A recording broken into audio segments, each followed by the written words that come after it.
मित्र हो. थोडा लेटच होतंय पण काय आहे त्याचं मधुराचं मन एवढं मोठं आहे.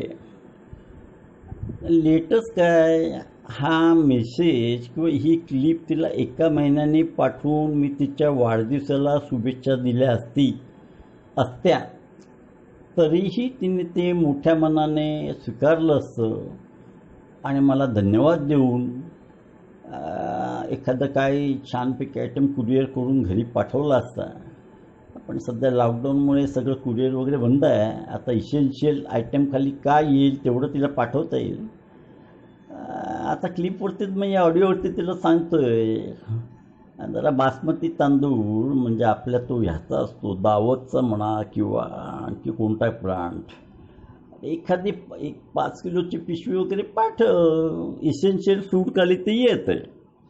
त्याच्यामुळे त्याचं काय असं ट्रान्सपोर्टला काय जास्त त्रास होणार नाही आणि वसईमधल्या हद्दीत तर अजिबात होणार नाही. नाही, कार्यरत असतात खाती, त्यांना कायद्याचं पालन करणारा मी माणूस आहे. त्याच्यामुळे उगीचच इंटरफिअर त्यांच्यामध्ये करत नाही. पण त्यांचा एक आपला माणूस म्हणून हे दयाळू कृपावंत कृपा करतायत आणि मग सगळं ते होऊ शकलं असेल किंवा होऊ अजूनही शकेल. तर मी लॉकडाऊन एवढं सिरियसली मी घेत नाही.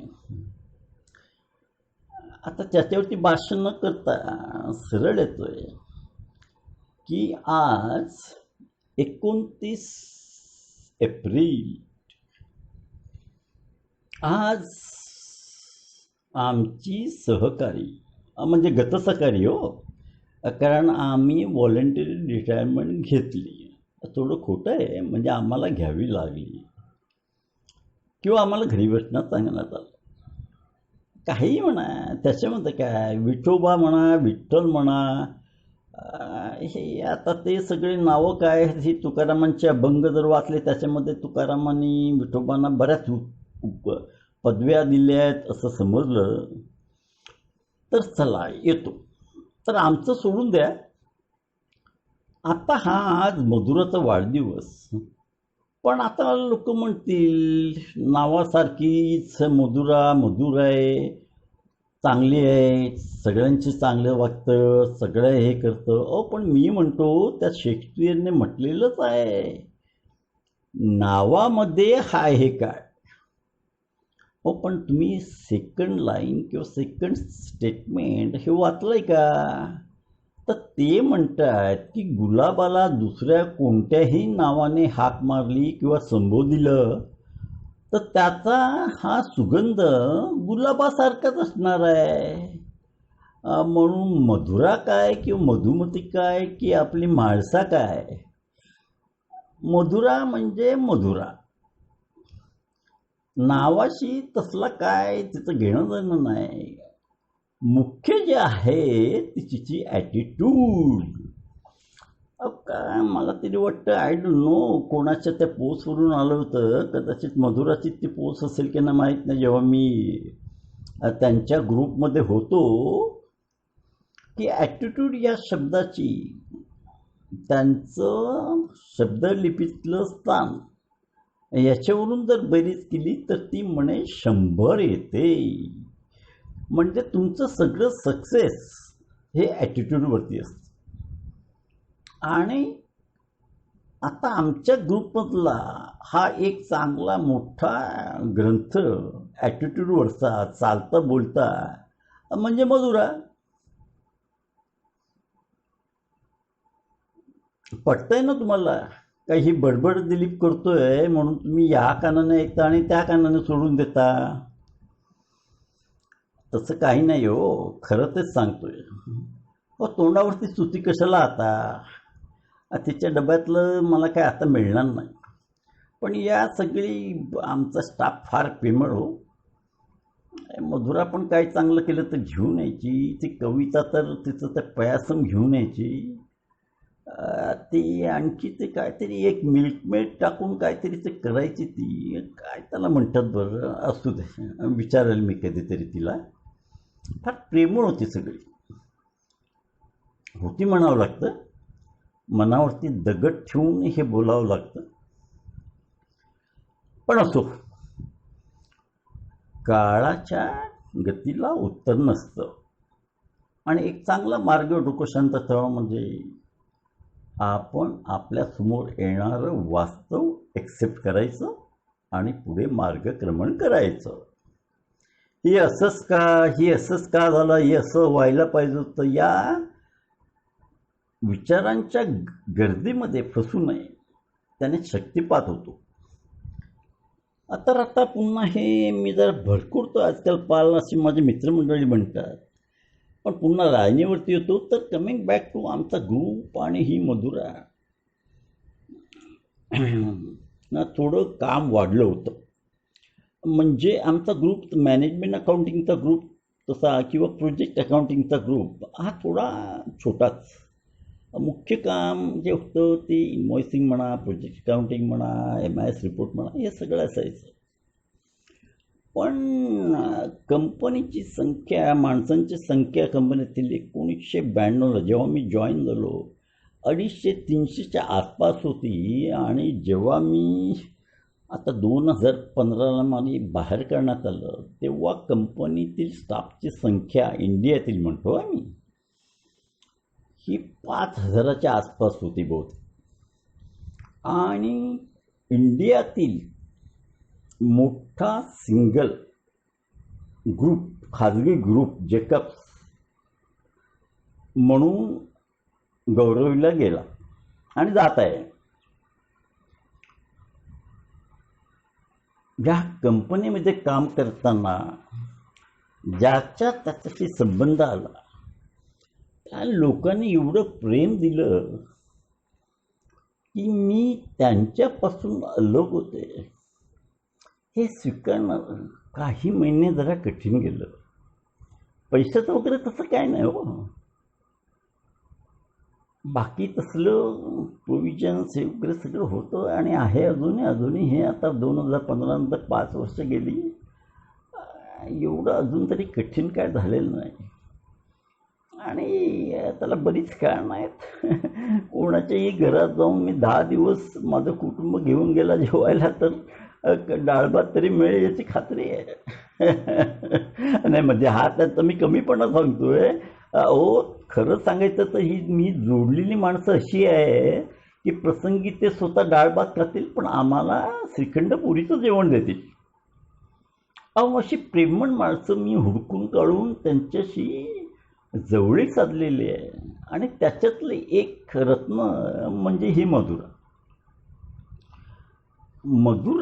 आता इंटरव्ह्यूपासून घ्यायचं झालं तर हा ऑडिओ म्हणा किंवा व्हिडिओ म्हणा हा जवळजवळ 8-10 तासाचा होईल.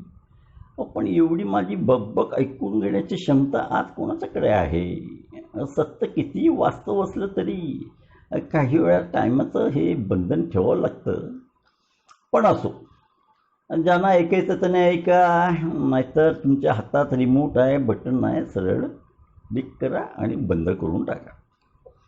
राग नाही यायला तुमच्यावरती, पण ऐका जरा. एक वेगळंपण सांगतोय तर इंटरव्ह्यूपासूनच पंजाबी ड्रेस तिचा बायोडाटा आला. शापूरजी पालनजिल्हा आहे म्हटल्यानंतर म्हटलं ही कन्स्ट्रक्शनचा हिला थोडा एक्सपिरियन्स असणार अकाउंटिंगचा. आणि आपली मराठी मुलगी तो पण एक डोक्यात होतं. तसा म्हणजे आता हे तुम्हाला सांगतोय पण तसं म्हणजे काय, आता मोठ्या मल्टीनॅशनल कंपनीमध्ये काम केल्यामुळे तसा क्रायटेरिया तसा काय नव्हता तो. पण वन ऑफ द बाहेरचा काळ ते होता कारण बाकीचं तिचं शिक्षण आणि तिचा एक्सपिरियन्स हा त्या पदाला योग्य होता. बाकी मराठी मुलगी वगैरे हे सहज म्हणायचं म्हणून म्हटलेलं आहे, एवढं सिरियसली काय तुम्ही घेऊ नका. पहिला इंटरव्ह्यू झाला. नंतर आमचे वरिष्ठ श्री अमृतकर, किरण अमृत, जबरदस्त एक्सपिरियन्स असलेली अँड मॅनलिंग हँडलिंगमध्ये उत्कृष्टपणे त्यांचं स्किल होतं. त्यांच्याकडे इंटरव्ह्यू आहेत. मधुराला खास फोन करून मी तिला सांगितलं, अगं बाळे, तुझा अमृतकर सरांच्या बरोबर इंटरव्ह्यू ठेवलेला हे तुला HR ने सांगितलं, बरोबर आहे ना? मग म्हटलं जरा साडी वगैरे नेसून येईल का? तुझी उंची थोडी जरा कमी वाटते. या बाईनं तेवढं काय मनावरती घेतलं नाही आणि आपली बहुतेक पंजाबी ड्रेसमध्येच आली. सरांनीही इंटरव्ह्यू घेतला. मी होतो की नाही जरा आठवत नाही. तसं जास्त काय वय झालेलं नाही, चिंता करू नका. पण बाकीचे उद्योग जास्त वाढवलेले आहेत मी, त्याच्यामुळे सगळंच आठवत नाही. असो. आणि मधुराची आमच्या ग्रुपला एंट्री झाली आणि मग काय हे विमान सुसाट वेगाने उडू लागलं. मला येत नाही करणार नाही हे तिच्या विचारित करू शकतो किंवा मला येत नाही हा शब्द तिच्या डिक्शनरीमध्ये नाहीच आहे. शिकून घेण्याची आणि ते कसं आत्मसात करून त्याच्यावरती सुपिरियरिटी मिळवण्याची तिचा हा दृष्टिकोन फार महत्त्वाचा. महत्त्वाचे म्हणजे काय, तिने तो आत्मसात केला आणि प्रत्यक्षात त्याचं इम्प्लिमेंटेशन केलं. कोणतेही काम हे तिने तेवढ्या तन्मयतेने घेतलं. कितीही कठीण असो, कोणाच्या जवळ ॲप्रोच होण्यासाठी किंवा सहज प्रश्न विचारण्यासाठी ती कधीही कचरलं नाही. जे त्या क्षेत्रातले अनुभवी आणि एक्सपर्ट होते त्यांच्याशी प्रामाणिकपणे त्यांना सांगून त्याच्याकडून स्वतः शिकून घेतलं. म्हणजे मी गंमत बघत होतो असातला भाग नाही येतो, पण माझं असं एक मत होतं की हा एक रॅपोर्ट डेव्हलप करण्यासाठी ही आमच्या कंपनीचं ती एक सिस्टीम होती की बडी सिस्टीम. चांगल्या सिस्टीम्स आणि प्रोसिजर्स या मल्टीनॅशनल कंपनीत होत्या. सध्याची परिस्थिती माहीत नाही, कारण थोडे फेरबदल झालेले आहेत.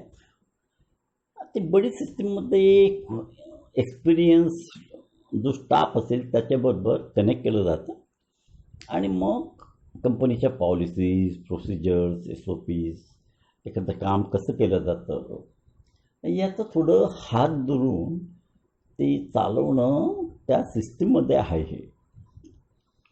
आणि मग मधुरा नावाचं बाळ दुडू चालायला लागलेलं. पटकन त्याने उभारी घेतली आणि दणादण उड्या मारू लागलं की एका पायामध्ये, म्हणजे ती आपल्याला हनुमान उडी म्हणता येईल त्याप्रमाणे, की एका उडीमध्ये कोसं योजना काहीतरी ती कव्हर करू लागली. आता मधुराचंच एवढं गुणगान करत असतातला भाग नाही. आमची टीम एवढी सशक्त आणि एवढी कार्यक्षम होती. टीम म्हणतो मी, माइंड वेल. मला खरं सांगू का, कित्येक डिपार्टमेंट्समध्ये आणि ह्याच्यामध्ये लोकांना रजेवर जाण्याचा प्रॉब्लेम असतो. म्हणजे आपली प्रिव्हिलेजली हो. कोणाला गणपतीला जायचं आहे, कोणाला होळीला जायचं आहे, कोणाला ओणमला जायचं आहे, कोणाला पोंगलला जायचं आहे, कोणाला उन्हाळ्याच्या सुट्टीमध्ये आपल्या गावी जायचं आहे. पण यांच्याकडे माझ्या विनंत्या होत्या. आदेश मी म्हणत नाही, पण त्यांना मी कन्व्हिन्स केलं होतं की तुमच्याकडून येणारं लिव्ह कार्ड हे मी ब्लाइंडली सही करणार. आणि त्याच्यासाठी एकच क्रायटेरिया होता की काम थांबता कामा नये. आपल्या ग्रुपमधले तुमचे जे सहकारी आहेत त्यांच्याशी डिस्कस करा आणि तुमचा लिव्ह प्लॅन तुम्ही द्या. आणि हा लिव्ह प्लॅन आम्हाला वर्षाच्या सुरुवातीला द्यावा लागत असेल. आणि अशा रीतीने माझं काहीही इंटरफिरन्स नसताना हे आमचं डिपार्टमेंट एखादी मोठी चांगली नवीन कोरी करकरीत गाडी चांगलं वंगण घातलं नसतं, एकदम 120 ते 180च्या स्पीडने जशी जात आहे तसं हे आमचं हे चाललं होतं. चाललं म्हणजे काय, धावतच होतं. बुरी नजर वाले तेरा मुंह काला. आता हे कारच्या पाठीमागे मी लावू शकत नाही, पण ते पुढे धावणाऱ्या ट्रकच्या पाठीमागे तो बोर्ड होता. काय अर्थ घ्यायचा तो घ्या तुम्ही, कारण हा बोर्ड बऱ्याच जणांना दिसत होता आणि बरेच जणांची खाली नजर आमच्यावरती तशी होती ग्रुपवरती. आता ते वाईट बोलणं चांगलं नाही कोणाचं, पण एक जाता जाता रेफरन्स केला. असूया नावाची चीज असते. पण त्याने आम्हाला त्रास होणं जे त्या व्यक्तींनाच त्रास होतो. अरे म्हटलं, राऊतच्या डिपार्टमेंटचं कोण ओव्हरटाईमला कसं नाही बसत, यांची कामं टायमावरती कशी होतात, यांना काय प्रॉब्लेम अशी का नाही आहेत. अरे कशी येणार प्रॉब्लेम, सेटअप बेसिक सेटअप चांगला होता आणि कोऑर्डिनेशन चांगलं होतं सगळ्यांचं. यांच्याकडे 2च क्रायटेरिया मी दिले होते.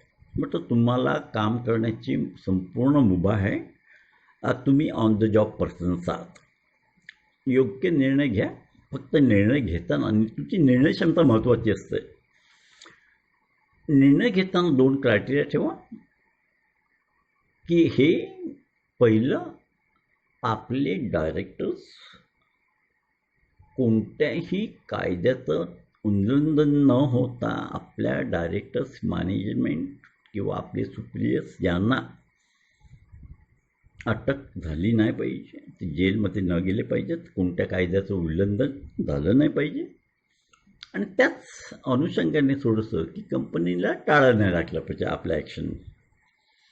आता राहता राहिला इंटरनल प्रोसिजरचा इश्यू, तर त्याच्याकरता आमची एक सिस्टीम होती आणि सगळे फॉलो करायचे की कम्युनिकेशन करताना इतरांशी, आणि हे सगळं अमृतकरांची फॅशन होती. ईमेल कशी लिहायची का, आमच्या मंथली मीटिंग्स व्हायच्या स्टाफच्या डिपार्टमेंटच्या, आणि त्यांचं मार्गदर्शन आम्हाला होत असं. तर कम्युनिकेशन करताना कोणती काळजी घ्यावी, शब्द कसे वापरायचे काय, हे चांगलं गायडन्स होतं. आणि त्यांना एक आमच्या आता ह्या टीमला एक रिक्वेस्ट असायची माझी की मला CC वरती ठेवा, फक्त फायर फायटिंग करायची असेल तर मी करणार, काही घाबरू नका, बिंदास तीर मारा, आहे मी, भिवू नको, मी तुझ्या पाठीशी आहे. तसंच एक थोडंसं होतं की हा कॉन्फिडन्स त्यांना देण्यात आला होता. तुम्हाला चक्क सांगतोय, त्याची फळं एवढी फार मोठी मला मिळाली. काहीही एवढ्या मोठ्या मल्टीनॅशनल कंपन्यात असताना मला संपूर्ण स्वातंत्र्य हे एका वेगळ्या फील्डमध्ये काम करण्यासाठी मला भरपूर वेळ मिळाला. आणि खरं सांगतो तुम्हाला की ह्या ग्लोबल फायनान्शियल सिस्टीम जेव्हा इम्प्लिमेंट झाल्या, आय थिंक 2007 नंतर, त्याच्या अगोदरही थोडे त्या कस्टम मेड सॉफ्टवेअर होती, त्याच्यामध्येही रोल होता. फॉर्च्युनेटली अनफॉर्च्युनेटली माझे ते अगोदरचे जे अधिकारी होते ते कंपनी सोडून गेले होते, त्यांच्या जागी मी आलो. पण ते कस्टमरी अकाउंटचं कॉम्प्युटरायझेशनचं काम त्यांच्याकडे होतं आणि माझा अगोदरच्या कंपनीतला थोडा एक्सपिरियन्स त्याच्यावरती पण होता, हँड्स ऑन एक्सपिरियन्स. शिक्षण असं काही नव्हतं प्रत्यक्षात. मग तिथेही थोडं कोऑर्डिनेशनचं एक खुलं मैदान मिळालं होतं आणि ते जरा स्कोप त्याचा कमी होता. कंपनी छोटी होती. हम्फ्रीज अँड ग्लासगो म्हणून कंपनीचं त्यावेळेला नाव होतं. इंग्लंड स्थित कंपनी होती ती आणि ही भारतीय उपकंपनी होती.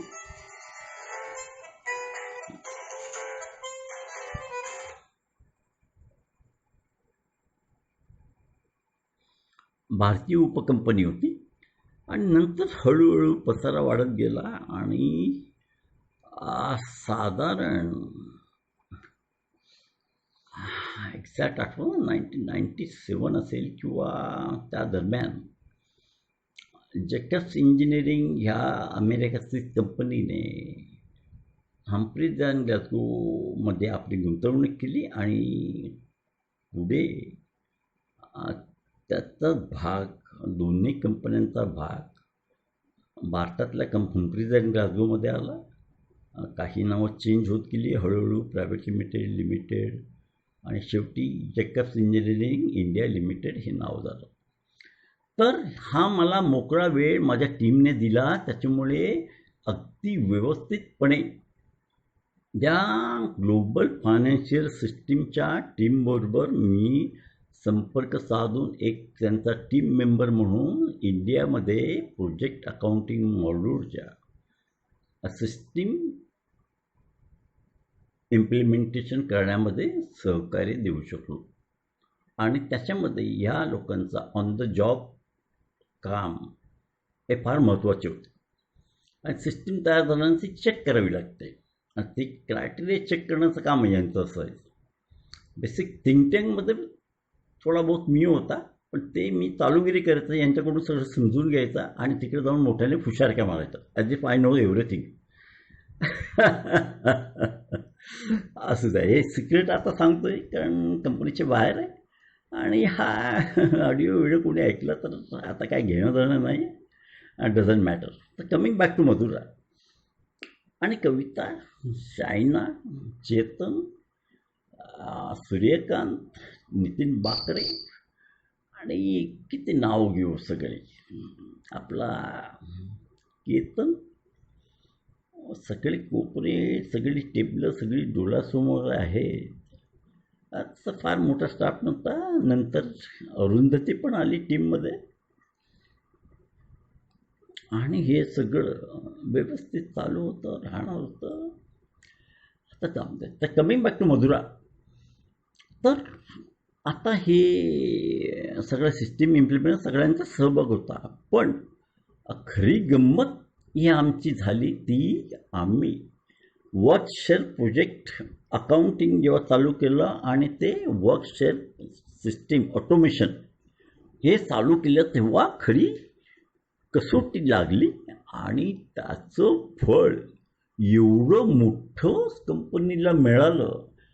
कारण जवळजवळ 75% 80% कंपनीचा व्यवसाय, इंडियन कंपनीचा व्यवसाय, भारतीय कंपनीचा व्यवसाय हा त्यांच्या इतर देशातील ऑफिस ह्याच कंपनीच्या ऑफिसेस, जेकब्स या पॅरेंट कंपनीच्या ऑफिसेसमधून त्यांना बिझनेस यायचा. आणि त्याच्याकरता ती सुंदर सिस्टीम ऑस्टिन ओवरे आणि आता याचा आपला हा भारतीय पण NR आहे आणि नेमकं त्याचंच नाव दरवेळेला आठवत नाही. ह्या हुशार माणसांनी ते work share process automation process आणि आपला विनय कोटमरेड्डी हा लोकल इकडे आणि समीर नवाथे पण शांत माणूस, highly intellectual, both are. Vinay पण तो पण. आमचा स्टाफ तसा इंटेलिजंट नव्हता असं मी म्हणत नाही आहे, आम्ही फक्त थर्मामीटर लावली नव्हती. असू द्या. तर सगळी सिस्टीम इम्प्लिमेंटेडला फर्स्ट क्लास सगळी सिस्टीम व्हेरीफाय आणि हे करून धावायला लागली. आमचं काम थोडं इझी झालं कारण इन्व्हॉइसिंगचं बरंच काम असायचं, बराच लोड असायचा. हे सगळं ऑटोमेटेड तुमचं इन्व्हॉइसिंग, प्रोजेक्ट लोडिंग आणि प्रोजेक्टचं पण काम, सेक्रेटरीचं काम कमी झालं. हो, त्या सिस्टीमला आता काय होतं ते मी सांगितलं तर हे इंटरनल सिक्रेट सांगण्याची माझी इच्छा नाही. कन्सल्टंट म्हणून मला जर कोण घेत असेल तर ही सिस्टीम तशी इम्प्लिमेंट करून मी देऊ शकेल, पण हे सिक्रेट फोनवरती किंवा या व्हिडिओमध्ये मी सांगत नाही. तर ते करताना कविता, शायना, चेतन, सूर्यकांत, शेऊलकर, बाकरे हे आमचे रिसिव्हरचे स्पेशालिस्ट आणि हे सगळं इम्प्लिमेंट झालं. नंतरच्या काळातही स्टाफ फीडबॅक द्यायचा की प्रोजेक्ट मॅनेजरना ही इन्फॉर्मेशन पाहिजे, ते पाहिजे, ते पाहिजे.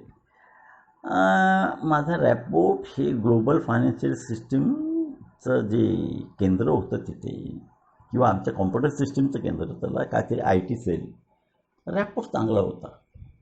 त्याचं एक कारण म्हणजे आमच्या साहेबांनी त्याने तेव्हा जे इकडे लोकल इम्प्लिमेंटेशनला ते आली होती टीम, अख्खं ती सुपिरियर ट्रीटमेंट त्यांना दिली. जास्ती खोडा शिरत नाही, त्यांचा मान सन्मान केला. त्याच्यामुळे they have got very high regard to bosses, Kiran Amrutkar. आणि त्याच्यामुळे आमचं काम सोपं. त्याच्यामुळे आमच्या मेलला, आमच्या रिक्वेस्टला प्रायोरिटी मिळायची. म्हणजे त्या आता त्या मालगाडीच्या गाड्या बऱ्याच उभ्या असतात, 10-12 मालगाडीच्या गाड्या, कारण ऑल ओव्हर वर्ल्डचं त्यांच्याकडे काम होतं. पण आमच्या गाडीला हिरवा कंदील लगेच मिळायचा. तर असो, आता हे झालं, 11I इम्प्लिमेंट झालं आणि 12I इम्प्लिमेंट करता आम्ही गेलो. तर म्हटलं ही संधी चुकवायची नाही. आठवड्याचा सेमिनार संपल्यानंतर दुपारी तो क्लोजिंग झालं आणि नंतर 2-3 तास तसे मोकळेच होते. मी, पंकज खोकानी आणि चेतन चुडासामा, आम्ही, कवी आणि कुमलिया, ट्रॉय वेजर्स आणि क्रिस्टन पॅटरसन हे प्रोजेक्ट अकाउंटिंगवरचे बाप तसे म्हणजे त्यापैकी. आणि त्यांना कन्व्हिन्स केलं की मला माझे रिपोर्ट्स इंडियन करता मॉडिफाय करून पाहिजे. हे इंटरनॅशनल रिपोर्टमध्ये जी काय रकाने तुमच्या आहेत हे आमच्या कामाला नाही. आमच्या प्रोजेक्ट मॅनेजरना संक्षिप्त माहिती त्या रिपोर्टमध्ये पाहिजे आणि ती तुम्ही करून द्यायची. कशी करायची हे पण मी सांगतो आणि मी काय आमच्या इथे काय करणार हे पण तुम्हाला सांगतो की त्या एका पर्टिक्युलर बॉक्समध्ये मी ते शॉर्ट डिटेल टाकणार आणि तो बॉक्स उचलून तुम्ही हा एक कॉलम तुम्ही बाहेर काढा, त्याचा काही उपयोग नाही. त्या कॉलमच्या ठिकाणी हा कॉलम बसवा. परफेक्ट आराखडा दिला. विदिन नो टाईम कविता आणि मधुरा ह्या दोघा प्रोजेक्ट अकाउंटिंग म्हणजे फॉरेन प्रोजेक्ट अकाउंटिंग, वर्कशेअर अकाउंटिंग त्या दोघी जास्त बघायचे. त्याने व्हेरिफिकेशन करून ते सगळं झालं आणि आमच्याकडे येणाऱ्या प्रोजेक्ट मॅनेजरची रीक फार कमी झाली. अभिनंदनपर कॉल बरेच आले, ईमेल्स पण काहींनी पाठवल्या प्रूव्ह करता. पण ते कोणाला पाहिजेत ईमेल्स, कोणाला फॉरवर्ड करायचे आणि कोणाला ती इन्क्रिमेंट प्रमोशन कोण देणार आहे. पण आमचे बॉसने आमची व्यवस्थित काळजी घेतली. हो सांगतोय. हो धन्यवाद. पण मधुरा, आज तुझा वाढदिवस म्हणून असताना एवढा लेट मी हे जे प्रेझेंटेशन तुला पाठवतोय, देर आहे दुरुस्त आहे याचा स्वीकार कर. आणि तुझं व्यक्तिमत्व हे फार लागवी आहे आणि प्रत्येक कार्यक्रमामध्ये, प्रत्येक कामामध्ये पुढाकार घेऊन तुझ्या उत्साहाने, this is called self motivated. This is one of the good quality of leadership. उत्साहाने सगळं करते, कधीही तोंड वाकडं नाही किंवा माझ्याकडे एवढी कामाचा बोजा पडला आहे म्हणून हे कसं करायचं म्हणून कपाळावरती आठी बिलकुल नाही. हो, एकदा तिला मकर संक्रांतीला सांगितलं मी तुला विकिपीडिया आणि नेटवरून माहिती गोळा करून देतो, पण त्या आधारित तू जरा ते एक स्क्रिप्ट लिही आणि आपलं एक्सचेंज आमचं मॅगझिन असतं तर त्याच्याकरता एक लेख लिही संक्रांतीवरती. म्हटलं महाराष्ट्रात कसा साजरा होतो, ओरिसात कसा साजरा होतो हे सगळं तिने छानपैकी लिहिलं. आणि आता एक सहज सुचलं ते फोटो बघत होतो, पण त्यावेळेला मधुरा नव्हती बहुतेक. तर एक हा ओणमचा ते त्यांच्या ह्या केरळी लोकांच्या साडीतला, म्हणजे ती साडी हातची आयव्हरी कलरच्या साड्या आणि माझं पण त्यावेळेला निळं शर्ट आणि ती साधारण ती तशी पिवळी पॅन्ट होती. आणि त्या बाजूच्या केबिनमध्ये आम्ही गेलो. ह्या 5 जणी म्हणजे सगळ्याच केरळी नव्हत्या. शायना होती, नंतर ही होती, तृप्ती होती. या सगळ्यांनी 4 जण पाठी उभं राहिला. लीना होती, हे पाठी उभं राहिल्या आणि मी समोर बसलेला आणि आमचा फोटो काढला. मोबाईलने फोटो काढून तो झाला. तो त्यावेळेला फेसबुक किंवा एवढं नव्हतं ते, पण तो पुढच्या मॅगझिनला तो फोटो आला आणि त्याला कॅप्शन सुचवा म्हणून आमचे रेगिनाल्ड जे एक्सचेंजच्या एडिटोरियल बोर्ड होते तर त्यांनी ते टाकलं. तर अशी सगळी गंमत. आता मधुराचा चेहरा हा फार फोटोजेनिक आणि पराग मनपे हे तर यांचा संसार व्रत तर एकदम म्हणजे मेड फॉर इच अदर. मग ते सर्व कृतीने दाखवतात. हो, काही लपून छपून नाही. ते DDLGची पोज, अरे ते किती वेळा आले ते फोटोमध्ये, पण असू दे, चांगली दिसते, वारंवार बघावी सगळ्यांनी, तक्रार नाही. छानपैकी एक प्रकारच्या पाठीला पाठी लावून बसलेले आहेत. ते राजस्थानी ड्रेस काय, तो सिमलाचा ड्रेस काय, काय किती उत्साह. ते नऊवारी साड्या काय असायच्या दसऱ्याला, आणि फोटो सेशन करणारे आम्ही त्यावेळेला. पण नंतर इतरांना पण चान्स दिल्यानंतर आम्ही पाठी लावले होतं ना, चांगलं असायचं. आणि मधुराचा प्रत्येक याच्यामध्ये सहभाग. ते साड्या कुठून आणायची हे काय माहीत नव्हतं. आता तो एक छान छान साड्या घालून यायची आणि फोटोजेनिक चेहरा, आणि तशी हुशार पण होती. गर्दीत असताना आपला फोटो पहिला कसा येईल तसा दिसू शकेल त्या गर्दीमधून, ह्याची काळजी ती मात्र घ्यायची बरं का. त्याच्यामुळे फोटोमध्ये ती ती गर्दीमधल्या फोटोमध्ये ती दिसायची. योगाचं तिने शास्त्रोक्त शिक्षण घेऊन ती योगा टीचर आहे. योगा टीचर, या लहान वयामध्ये योगा टीचर. पुढची कडी, भरतनाट्यमचं शिक्षण घेऊन ती चांगलं भरतनाट्यम करते. कथ्थक करत असेल, जास्त डिटेल माहिती नाही. फोटो काही टाकतो. किती कंपनीच्या प्रत्येक प्रोग्रॅममध्ये, अभियानामध्ये सामील. ते काय होतं बरं, बियॉन्ड झिरो अभियान. मग त्या रांगोळी काढायच्या, स्पर्धाची ती वाक्य लिहायची, नंतर ती काहीतरी कोणत्या धावण्याच्या स्पर्धेमध्ये, त्या धावण्याच्या अभियानामध्ये सहभाग. त्या पिकनिकला जाणं आलं, कंपनीच्या पिकनिकला. काय काय सांगायचं, सगळ्यामध्ये तेवढाच उत्साह. आणि म्हटलं हे अजब रसायन आहे, हे इतरांना काच बरं जमत नसावं. तिने तर तसं कोणी विचारलं असतं तर सांगितलं असतं, तेवढी ती कंजूस नाही आहे. पण कुणीतरी विचारायला पाहिजे ना, नाहीतर आपली फुकटची माझ्यासारखी टवाळीसारखं व्हायचं. की गाढवा पुढे वाचली गीता आणि ते सगळं उपड्या गडावर पाण्यासारखं व्हायचं. तर असो, मधुराचं व्यक्तिमत्व हे फार मोठं आहे. आणि तिचं आयुष्य, तिच्या संपर्कात येणारी प्रत्येक व्यक्ती ही तिच्या संपर्कात येण्यामुळे तेवढीच सुखी, समाधानी आणि आनंदी असणार आहे. म्हणून तिची फ्रेंड लिस्ट ही मोठी मोठी होत जाणार. आणि त्याचा फायदा हा तिच्यापेक्षा, म्हणजे तिला होणाऱ्या फायद्यापेक्षा त्यांना होणारा फायदा फार मोठा आहे. आणि हे असंच राहू. आणि मधुरा, म्हणून आता एंड करतो आहे. 32 मिनटं तिचा काहीतरी व्हिडिओ होतो आहे. आता लोड करताना माझी हालत काय होईल ते मला माहीत नाही. पण असो, तुला तुझ्या वाढदिवसाच्या भरभरून शुभेच्छा.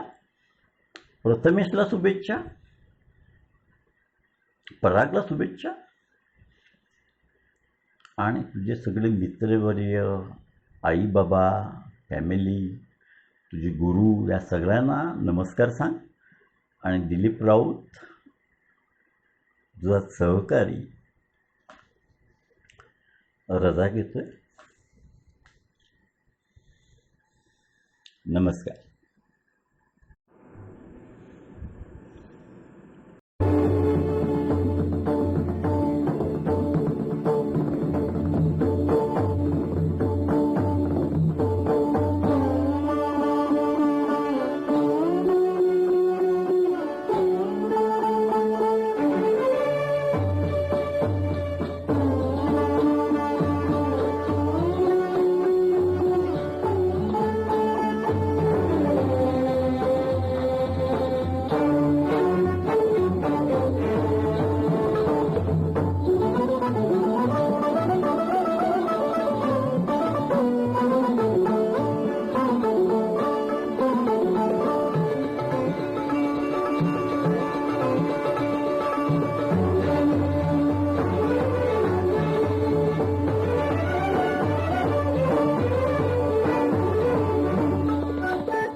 Yeah.